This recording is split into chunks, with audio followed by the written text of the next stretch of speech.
एक गांव था जहां लोग मिलजुल कर रहते थे। गांव की आबादी का एक बड़ा हिस्सा किसान था, जो खेती करके अपनी आजीविका चलाता था। गांव में शिक्षा का स्तर कम था और लोग पुरानी परंपराओं में विश्वास करते थे। गांव के प्रधान ठाकुर साहब का परिवार कई पीढ़ियों से गांव पर राज कर रहा था। उन्होंने गांव की हर जमीन पर कब्जा कर रखा था और गरीब किसानों से मनमाना किराया वसूलते थे। गांव में रमेश नाम का एक युवा था जो शहर से पढ़कर लौटा था। उसने गांव के हालात देखे और महसूस किया कि गांव के लोग गरीबी और अशिक्षा के कारण प्रधान के अत्याचार सहने को मजबूर थे। रमेश ने ठान लिया कि वह गांव में बदलाव लाएगा और लोगों को उनके अधिकारों के प्रति जागरूक करेगा। एक दिन रमेश ने गांव के चौपाल पर सभी लोगों को इकट्ठा किया और उनसे कहा, जब तक हम अपने अधिकारों के लिए आवाज नहीं उठाएंगे,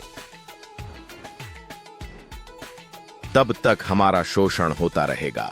हमें एकजुट होना होगा और अपने हक की लड़ाई खुद लड़नी होगी। लेकिन गांव के लोग डरे हुए थे। वे ठाकुर साहब के डर से खुलकर कुछ भी कहने से कतराते थे।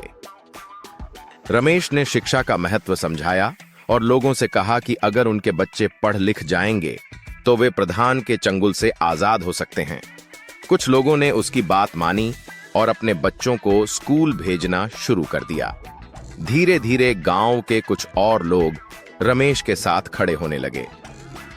जब ठाकुर साहब को इस बात का पता चला तो उन्होंने रमेश को धमकाया और गांव से निकल जाने को कहा। लेकिन रमेश ने हार नहीं मानी।